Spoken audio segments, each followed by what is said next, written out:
Welcome to Rebirth Podcast. I'm your host, Shea Marriott. In this episode, we're going to be talking about season 4 and what to expect. Our word for season 4 is healing.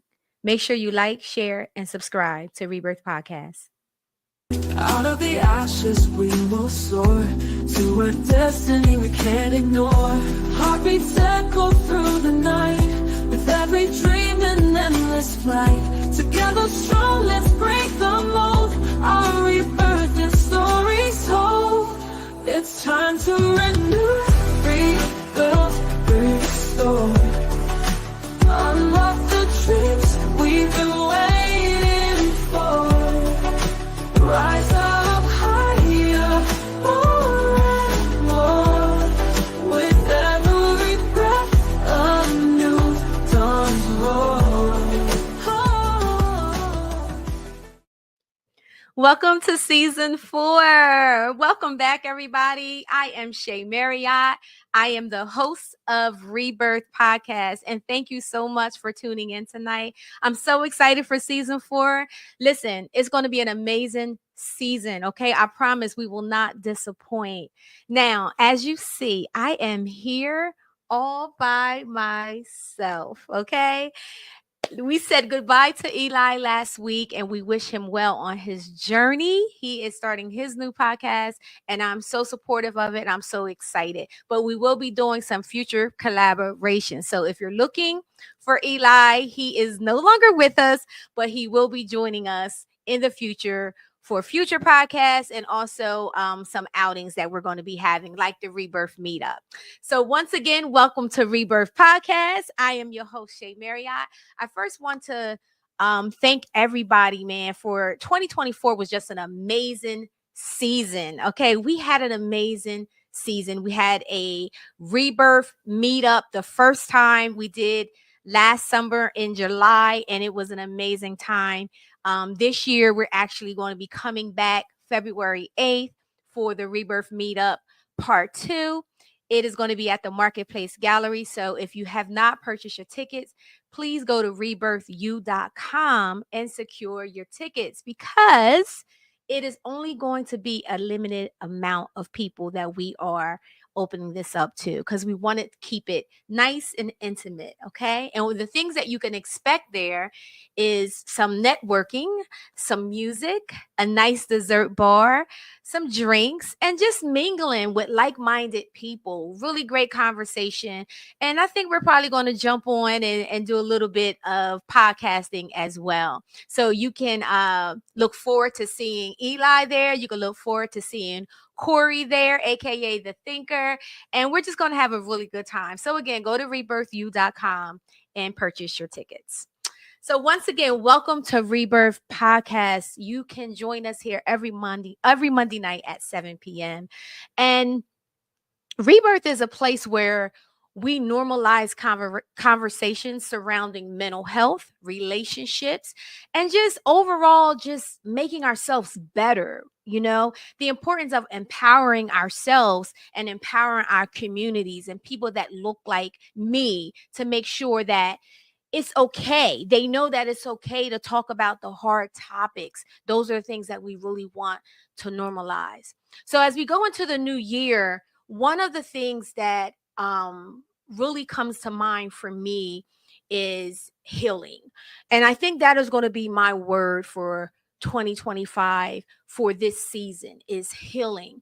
And healing covers so many areas. We can talk about healing in regards to just healing our bodies, our physical, healing our minds, our mental, our spiritual, our relationships, so many different ways. Healing trauma. These are all things that we're going to be covering in season 4. And I'm very excited to talk about healing because of my own journey of healing that I have been going through, and I'm still traveling down that road. So I will say a couple years ago, I started noticing that I was having a lot of just body pain. And I'm a person where I will go to the doctor, I will get checked out, and I was doing those things. I was working out. I was seeing my chiropractor. I was attending my massage sessions. And if you are a fan of the Rebirth, you know that I love massages. That is like one of my favorite things to do. Um, Part of just practicing my own self-care.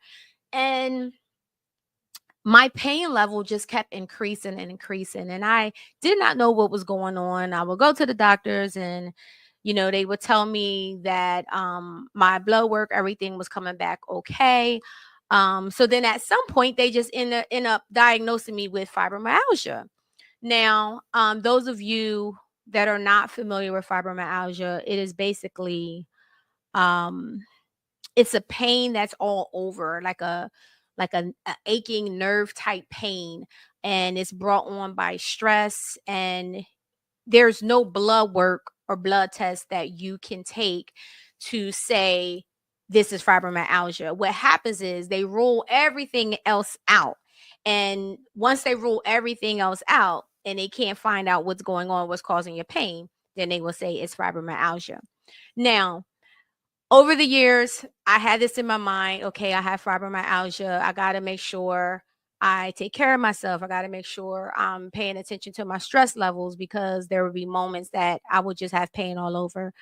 Um, I also had this underlying anxiety because my mother has lupus, and my mother was diagnosed with lupus maybe about 30 years ago.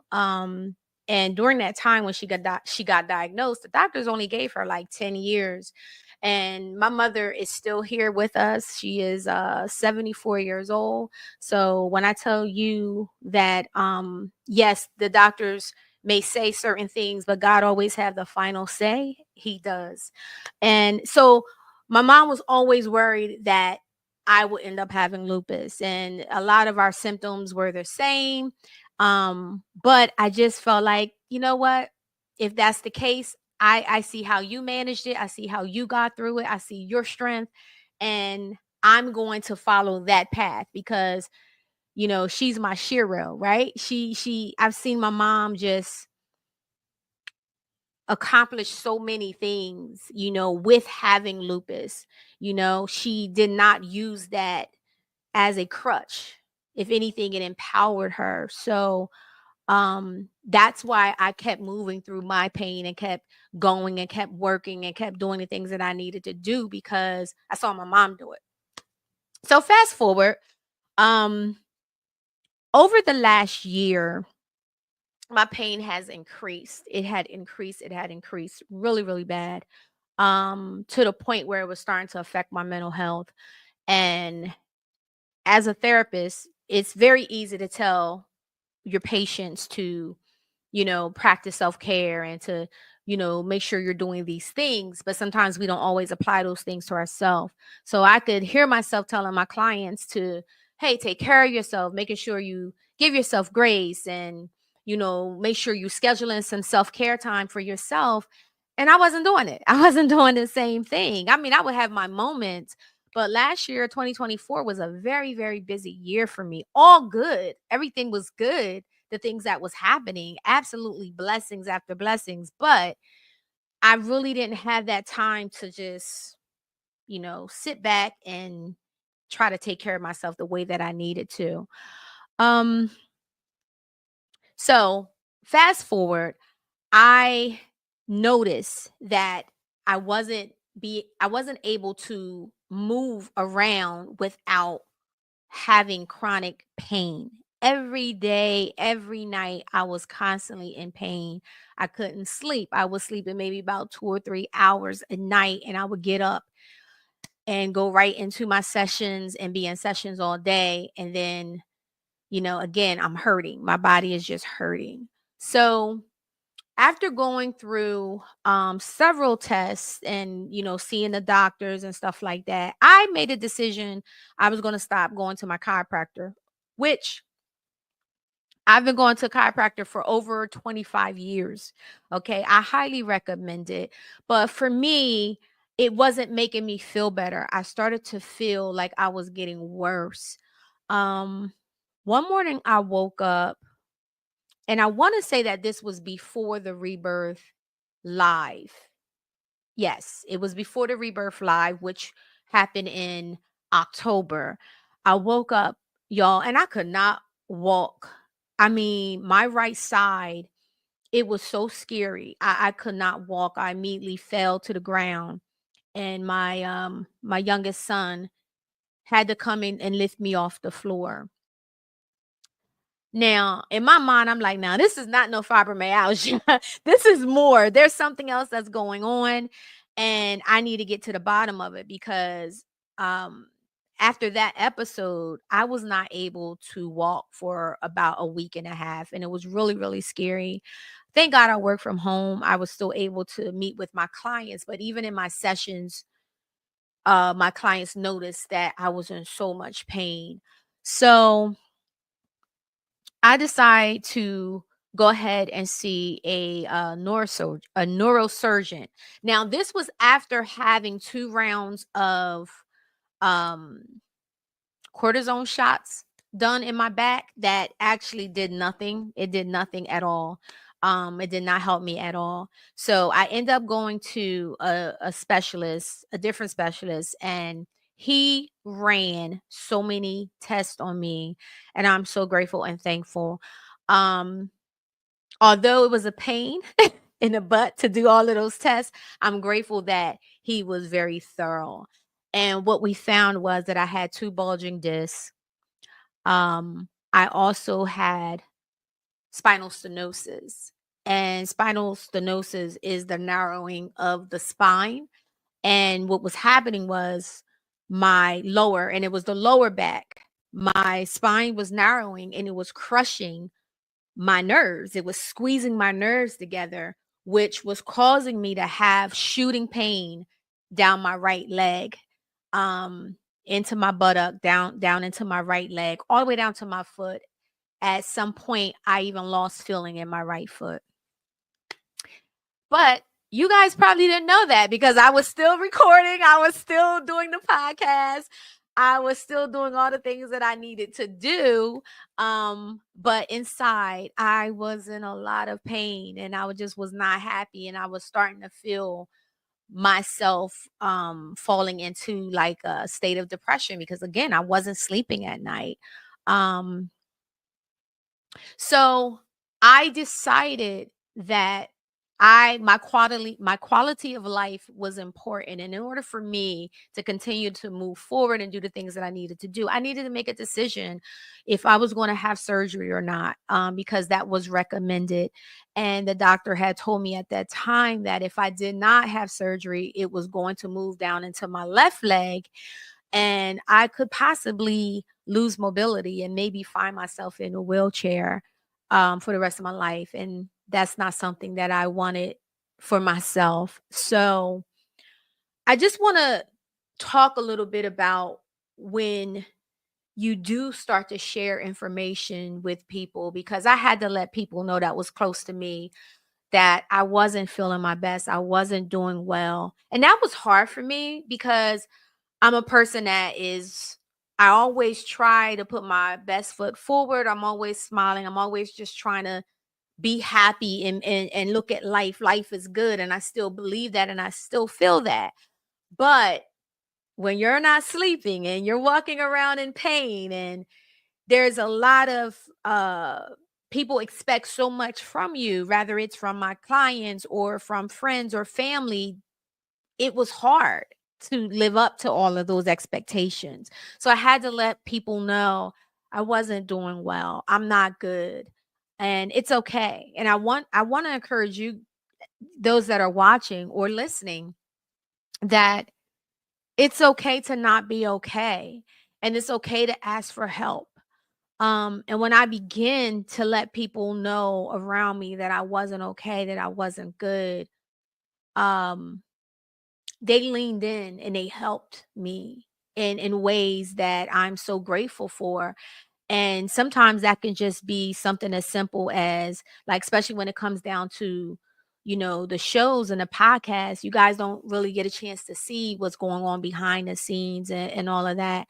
Um, but my assistant, Jen Marshall, um, God bless her. I'm so grateful and thankful for her because when I tell you she shows up, she shows up. And when she says, I got it, I got you, she got me, and I really, really appreciate not just her service as to what she does for Rebirth, but also her loyalty as a friend and just being there for me. And there's so many other countless names and people that I could bring up that's in my circle that was very, very helpful during this time. And I really, really appreciate that. Michelle Washington is another person that has walked beside me through this journey and just helping me and encouraging me. Corey Wilkerson, checking in, calling and making sure that I'm good.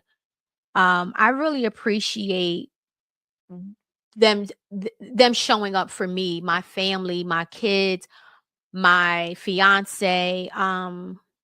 Thank God, man. It's so important about who you're connected to, because during these times you really know if a person is there for you based on how they show up. And not that I ever doubted that, but he truly, truly showed up for me and made sure that I was good. And I thank you, and I'm so grateful for that. And of course, my mother and my sons, they always have my back. So I just have to just throw that out there, because I am so grateful, and I'm thankful to have these people in my life. And those that I didn't mention, because it was a lot of people that reached out and checked on me, and I really, really appreciate that. But I want to really focus on healing, because I realized that during that time I really needed to heal my body. So I decided to cut everything off after we did the Rebirth Live, which was amazing, by the way. And if you haven't seen the replay of that, it is on our YouTube channel. So make sure you check that out at Rebirth U Podcast. We had an amazing time. But that was the last finale of season 3. That's how we ended season. And I took November and December to heal. I had surgery. I did have the spine surgery on my back in November. And everything went well. I immediately had a relief from the sharp pain that was going down my leg, and also got feeling back in my foot. So God be the glory for that.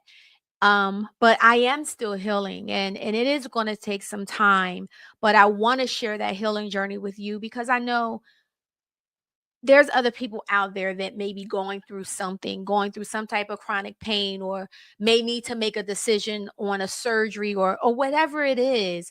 And you don't know what to do.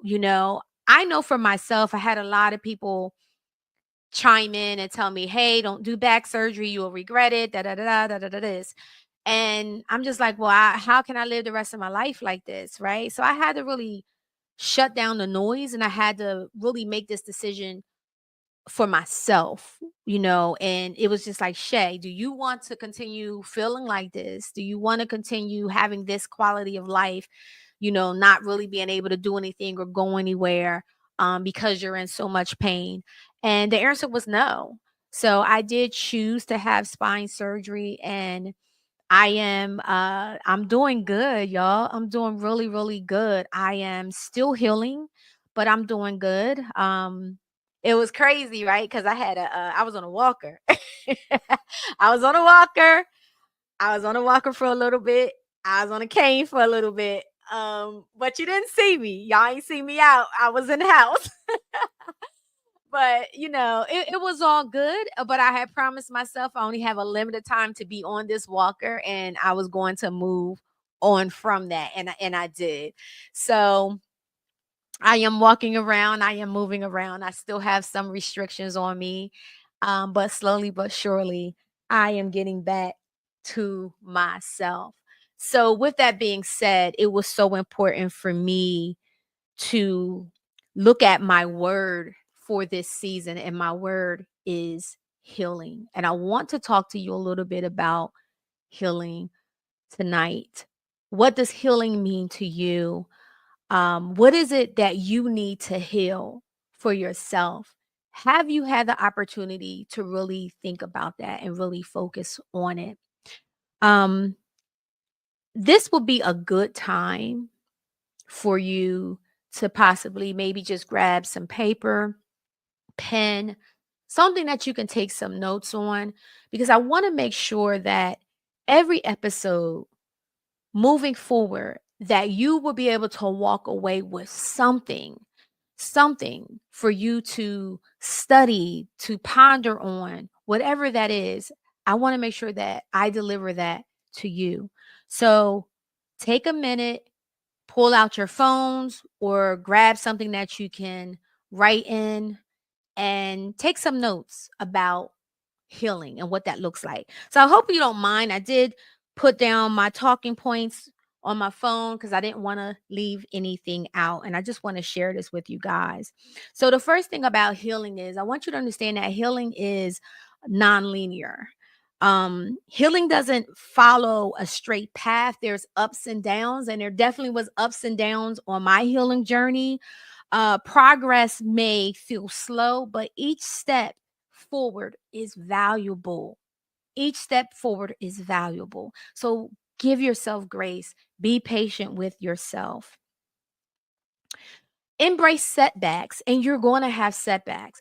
And I'm speaking of healing overall. Whatever that thing is that you need to heal, that is what I'm talking about. I know I shared my story about chronic pain and going through this whole back surgery, but some of you may not have physical pain. You may have some type of trauma that you need to heal from. You may have something spiritual that you need to heal from. You may have to heal some relationships. So whatever that is for you, this information that I'm giving you can apply. So again, embrace your setbacks. It's a part of your journey, and it's not a failure when you have setbacks. It's just what it is. It's a setback, okay?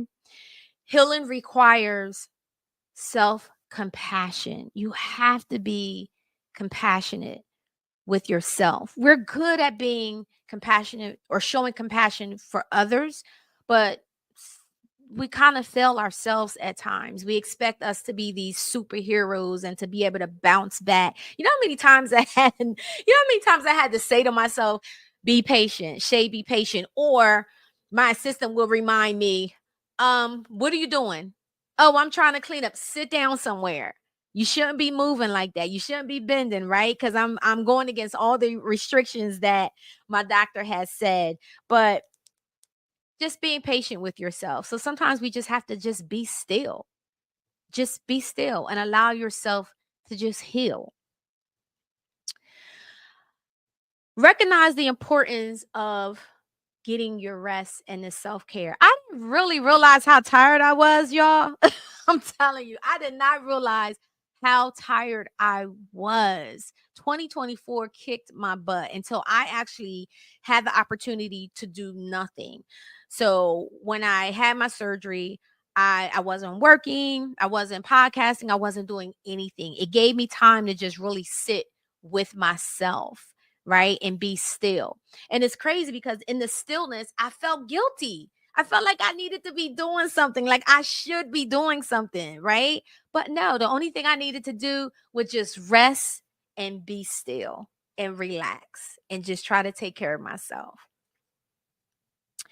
So, one of the things that healing requires is for us to face the pain.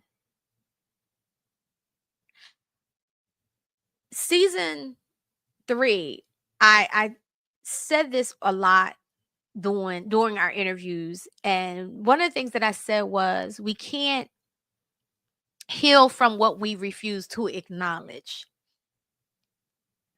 You can't heal from your trauma if you don't acknowledge that there's trauma. You can't heal from depression or anxiety or whatever that thing is, a bad relationship, a bad friendship, if you don't acknowledge that there's problems and there's issues in the relationship. We're good at covering things up or being very passive or, just letting things fly. How much more do you want to just, how much time do you want to give to things that no longer serve you, or things that are not pouring back into you. And now I'm speaking about people, relationships, right? Jobs, right? So even church, right? We got people out here that's maybe listening that need to heal from church hurt, or people that are struggling on their jobs and they need to heal from something that their boss may have said to them or their coworkers have said to them, right? But if we don't acknowledge that these things are happening, how can we even begin to heal ourselves from it? We can't. So it's going to be very important that we do face our pain. Avoiding difficult emotions can prolong the suffering, right? So I get it. I don't want to talk about certain things. I don't want to address certain things. But in order to heal it, you have to face it. Confronting your pain with the right support leads to a release, but it also leads to growth. All right. So if you can, drop in the chat the word heal for me right now. Drop in the chat the word heal. What do you need to heal from? As I'm talking over these bullet points, what do you need? What's coming up for you? What do you need to heal from? Also, healing often begins by acknowledging wounds instead of dismissing them. All right, I'm going to say that again. Healing begins by acknowledging the wounds instead of dismissing them. So what have you dismissed in 2024, in 2023? We're not doing that in 2025. Okay?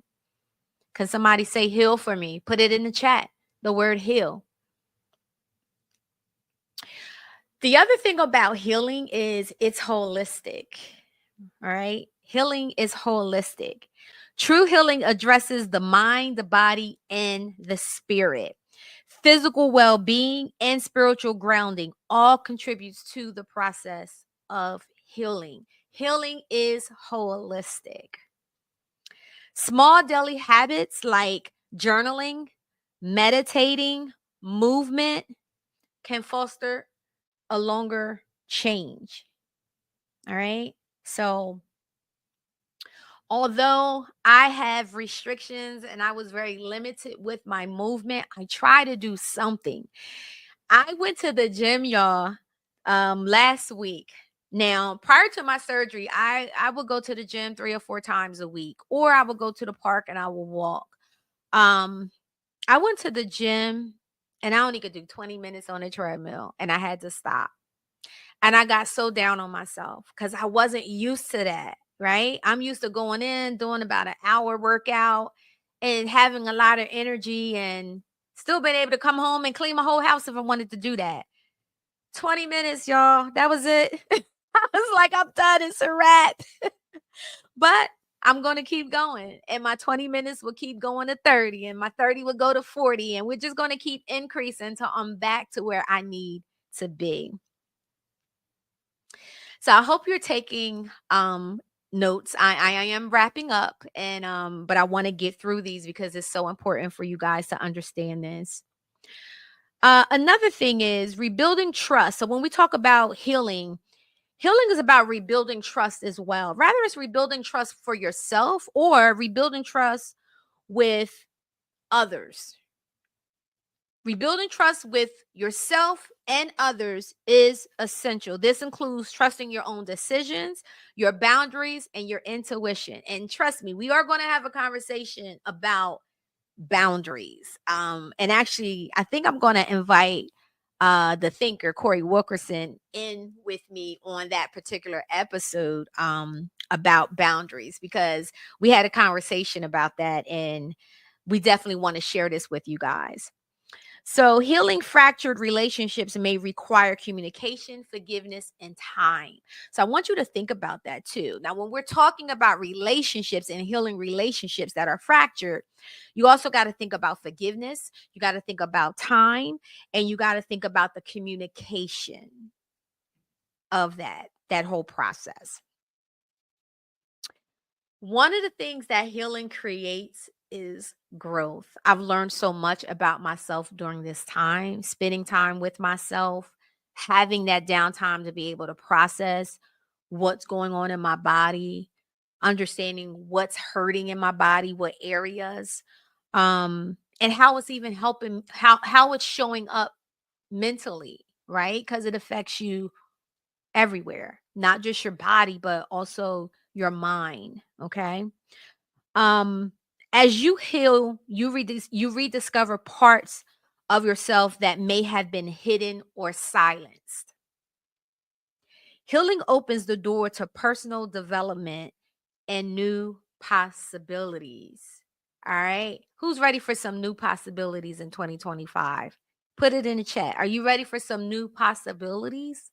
Right? Write down new possibilities. What are you looking for? What are the things that you've been wanting to do that you put off in 2024, right? Because you wasn't healed. All right? Healing isn't about becoming someone new. It's about returning to the truest version of yourself.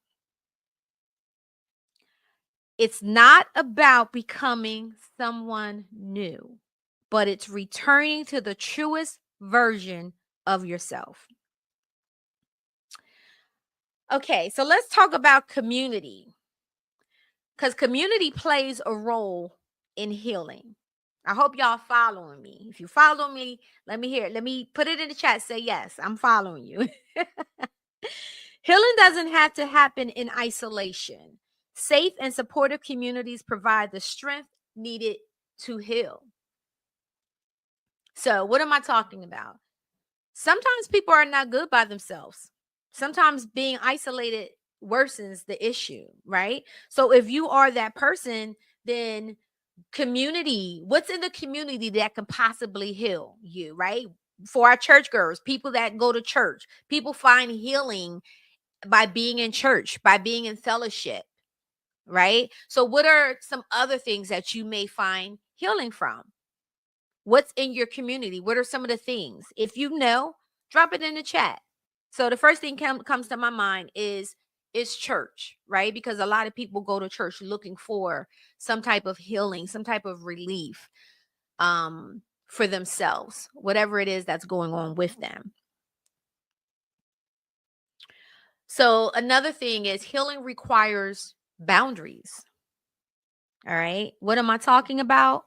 So setting boundaries protects your energy and well-being. And you're going to need that. You're going to need all the energy that you have in order to go through your own healing journey. It's an act of self-respect and a key component of healing. So learn to say no without feeling guilty, y'all. Remember, when you say no to somebody, you're saying yes to yourself. So how many times have you said yes to people? Somebody has to get the no, right? So learn to say no without feeling guilty and yes to the things that align with your peace and your growth. Now I'm down to the last point. And these are some of the things that I really want you to think about, guys. And I really want you, I hope you wrote this down. The last one is healing. What once felt like brokenness can become a source of strength and purpose. Listen, we're going to be healing ourselves this season on Rebirth Podcast. This is where you come to renew your mind, rebuild your life, and restore your strength, your soul, your faith, whatever that is. It's time to heal. What is it that you need to heal from? Think about that. Write it down. And I challenge you to start your journey. We're here to support you. I'm here. If you ever want to talk to me, if you want to drop me an email, a message, please reach out, whatever it is. But healing is important. And in order to heal our communities and our family, we got to start by healing ourselves. It's time to renew, rebuild, and restore. Thank you guys for tuning in to the Rebirth. I'm here every Monday night at 7 p.m. Until then, you guys have a blessed night.